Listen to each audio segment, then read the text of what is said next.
134 మొదటి వచనం. Psalm 134 verse 1. యెహోవా సేవకులారా, యెహోవా మందిరంలో రాత్రి నిలుచుండు వారులారా. రెండోది ఏంటి? Standing people. మొదటిది ఏంటి?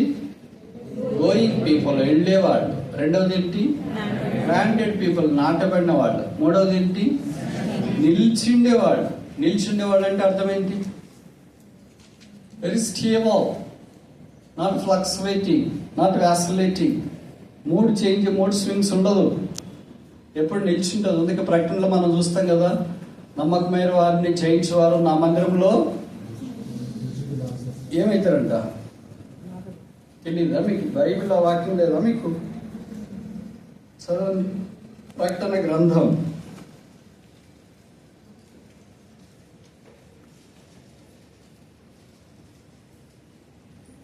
3వ అధ్యాయం 12వ వచనం. Revelation chapter 3 verse 12. జయించు వారిని నా దేవుని ఆలయంలో ఎన్ని?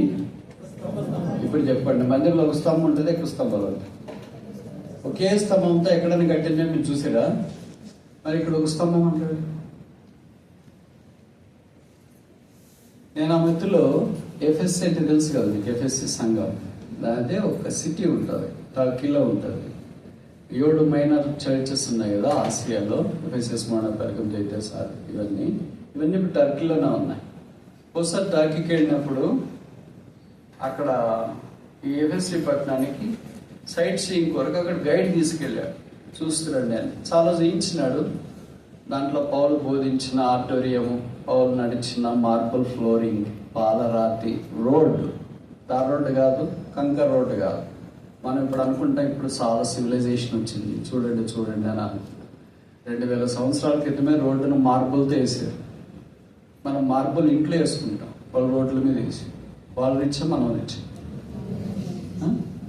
అయితే మీరు కూడా రోడ్లు వేయండి.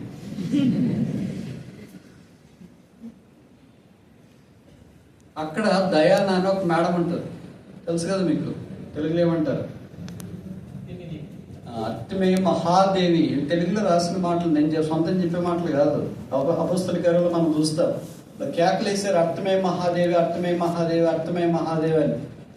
ఆ ఊర్లో ఎక్కడికి వెళ్ళినా అదే ఉంటుంది.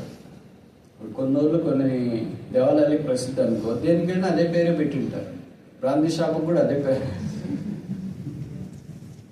కటింగ్ షాప్కి కూడా అదే పేరే, హెయిర్ కటింగ్ కూడా అదే పేరే, పిండి మిషన్ కూడా అదే పేరే, దేనికైనా అదే పేరే పెట్టింటారు అన్నమాట. అట్లా ఇక్కడికి ఎఫ్ఎస్సి పట్టణంలోన ఎక్కడ చూసినా అదే పేరు. దయానా shop, దయానా wines, దయానా hotel, దయానా LADS, దయానా food, దయానా restaurant, అన్ని దయానానే ఉంటుంది బొమ్మ. అది 1000 స్తంభాలతో కట్టారు ఆమెకి. పెద్ద హిస్టరీ. ఎందుకంటే పౌల్ని అక్కడ దాదాపు చంపి అంత పని చేసినారు. ఆయన పోయి వాక్యం చెప్పిన తర్వాత కొంతమంది రక్షణ పొందినారు కదా ఆ పని చేసుకునే వాళ్ళు. ఆ పని అంటే తెలుసు కదా. వాళ్ళు మా జీవనోపాధి పోయింది అనుకొని ఇంకా ప్రతిదీ ఇదంతా లింక్ ఉంటుంది, ఫుడ్ చైన్ మాదిరి లింక్ ఉంటుంది. అందుకే జీవనోపాధి పోయిందని పౌలు ఇలాంటి వాళ్ళు దాడి చేయడానికి వచ్చి. ఇప్పుడు సరే, ఆ స్థలంలో వాక్యం పౌలు చెప్పిన తర్వాత చెప్పక మునిపే దయానకు ఒక విగ్రహం, ఒక దేవాలయం కట్టారు. వాళ్ళు 1000 స్తంభాలతో కట్టారు అని గైడ్ చెప్పినాడు. సరే, అక్కడికి వెళ్ళిన తర్వాత ఒకటే ఉంది. నేను అడిగిన 1000 ఎట్లా ఒకటే ఉందంటే 999 పడిపోయినాయి సార్, ఇది ఒక్క మిగిలింది. Historical monument. ఏదైనా ఒకటి ఒక్క స్తంభంతో ఉండదు, చాలా స్తంభాలు ఉంటాయి. కానీ ఇక్కడ దేవాలయంలో ప్రభు ఒకే స్తంభాన్ని నేను నిలబడి. స్తంభం మనమా?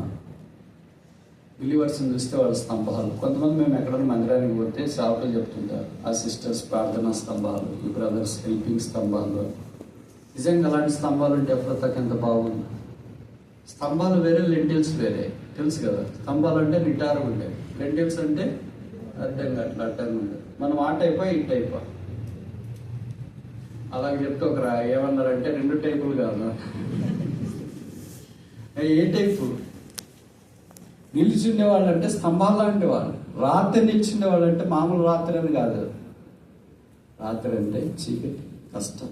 ఇబ్బంది, బాధ, వేద, దాడులు, హింస, అవమానం. సంఘము అపొస్తలుల కార్యాల పదం వాడాలంటే హింస గుండా వెళుతున్నప్పుడు, చర్చ్ వాజ్ పర్సిక్యూటెడ్, ఇలాంటి పరిస్థితుల్లో నా సంఘంతో నిలిచిండేవాడు రాత్రి కూడా నిలిచి. అక్షరం కాదు, ఆత్మీయం. కనుక బైబిల్ 2 విధాలుగా అర్థం చేసుకోవాలి. మొదటిది అక్షరము, రెండవది ఆత్మ. మనం ఈ విషయాలకు అక్షరం ప్రకారం పోతుంటాం, ఆత్మ ప్రకారం. కనుక ఆత్మ అక్షరం చంపను కానీ ఆత్మ జీవింపు చేస్తుంది. కష్టకాలంలో దేవుని ప్రజలు ఇబ్బందుల్లో ఉన్నప్పుడు, మందిరాలు కష్టతరమైన పరిస్థితులు వెళ్తున్నప్పుడు సాధారణంగా మనం ఏం చేస్తాం? తప్పించుకొని పోతాం. ఎందుకంటే తెలుగులో ఒక సామెత ఉంది, తప్పించుకొని తిరుగువాడు. తెలియదా మీకు? తెలుగు రాదా? సరే, అంత ఇంగ్లీష్ మీడియం ఎవ్రీ జాబ్స్ ఇప్పుడే వచ్చినాడు. తప్పించుకొని తిరిగివాడు ధన్యుడు సుమతి అని అంటారు. ఆ కష్టాలు ఉన్నప్పుడు కొంతమంది తప్పించుకొని తిరిగేవాడు అండి, సుమతి సరిగ్గా. అలాగూ బైబిల్ ఏం రాయబడిందంటే కష్టకాలంలో ఎవరి ప్రజలతో నిలిచి ఉండేవారు. అలాంటి వాడికి ఏం కలుగుతుంది? ఇక్కడ కింద వర్షం, ఆఖరి వచ్చిన 134 ఆఖరి వచ్చు.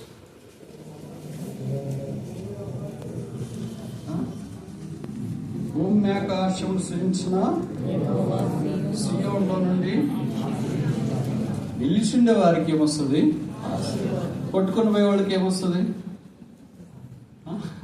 సరే, నాన్నవాడితో చెప్పారు, మేనవాడితో చెప్పారు. ఇప్పుడు మనం నిలిచిండేవాళ్ళమా, కొట్టుకొని పోయేవాడు? మీకు తెలుసు కదా, మత్తయి సువార్త 7వ అధ్యాయంలో యేసు ప్రభువు వారు కొండ మీద ప్రసంగం చేస్తున్నప్పుడు ఇంటిని గురించి మాట్లాడుతున్నాడు. కొండ మీద కట్టబడిన ఇల్లు, ఇసుక పునాది వేసి కట్టబడిన ఇల్లు. రెండింటికి వర్షం వచ్చింది, రెండింటికి గాలి వచ్చింది, రెండింటికి తాకినాయి. అయితే ఇసుక మీద పునాది వేసి కట్టిన వాని ఇల్లు కూలిపోయింది, వాని పాటు గొప్పది. బండ మీద పునాది వేసిన వాని ఇల్లు కూలదు. అంటే నిలిచింది అని అర్థం. వాళ్ళు నిలబడున్నారు కష్టాల్లో, తుఫాన్లో, బాధల్లో, ఇబ్బందుల్లో, కృంగదాల్లో, అవమానాల్లో. నిలిచింటే భూమి ఆకాశం సృజించిన యెహోవా నుండి ఆశ్రయించు. ఇప్పుడు ప్రశ్న అడిగినా, ఈ మాట బైబిల్ ఈ కీర్తనలు ఎన్నిసార్లు రాశారు? భూమి ఆకాశం సృజించిన.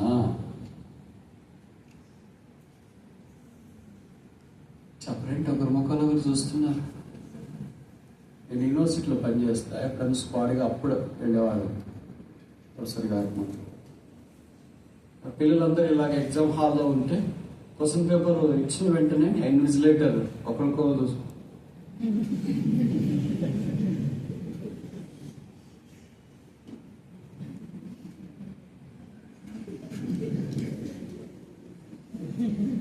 సైకిల్ చేసుకుంటే మాకు వెనక నుండి వచ్చేవాళ్ళకి కనిపిస్తుంది, ఏం రా మాట్లాడుతున్నా, ఏం చేస్తారు? వాడే మాట్లాడుతున్నారు. అట్లా ఇప్పుడు నేను అడిగిన తర్వాత ఒకరికొకరు దిక్కులు చూసుకుంటున్నారు. 44 సంవత్సరాలు కదా. నేను కీర్తనలోనే అడుగుతున్నా, బయట కూడా కాదు.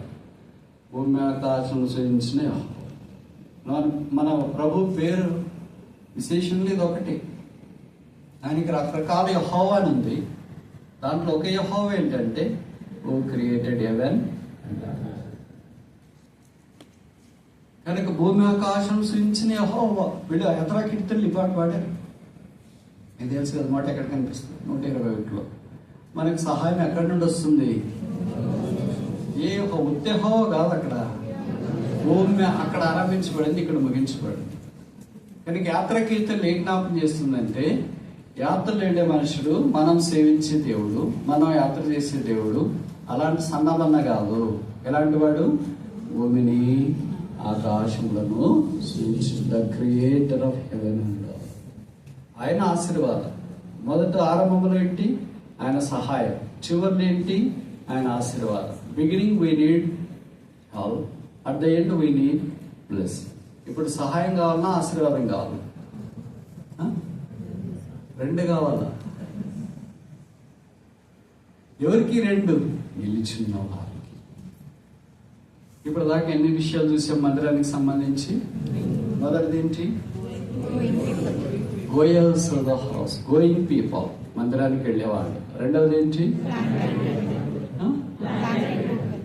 ప్లాంటెడ్ పీపుల్, నాటబడిన వాళ్ళు దేవుని మందిరంలో. మూడోది ఏంటి? స్టాండింగ్ పీపుల్, నిలిచిన వారు. ఎక్కడ నిలిచినాం మరి? బండ మీద నిలువబడట. నిలబడ చాలా గొప్ప సంగతి. ఎవరితో నిలిచినా, ఎదుటి నిలిచినా అని మీకు తెలుసు కదా. కొంతమంది సాక్ష్యం ఇచ్చినారు. 1 రోజులు 18 అనుకుంటా. 1 Kings chapter 18.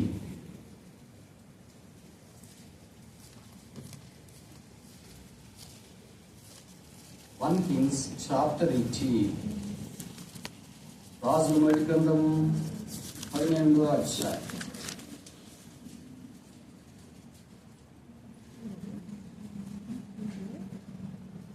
రాజుల మొదటి గ్రంథము 18వ అధ్యాయం 17 చదువుతున్నాను. 17వ అధ్యాయం మొదటి వచ్చిన 1 Kings chapter 17 verse 1. అంతటి గిలాదు కాపురస్తుల సంబంధియును తిష్బీయుడైన ఏలియా ఆహాబు వద్దకు వచ్చి, ఎవరి సన్నిధిన నేను నిలువబడి ఉన్నాను. You know with whom I am standing. ఎవరి సన్నిధిలో నేను నిలువబడి ఉన్నాను. That is his testimony. ఎవరి వాడు, ఎవరి సన్నిధిలో నిలబడ్డావు, ఎందుకు నిలబడ్డావు, ఎలా నిలబడ్డావు, ఎప్పుడు దాకా నిలబడ్డావు. ఎవరి సన్నిధిలో నిలబడ్డాడు?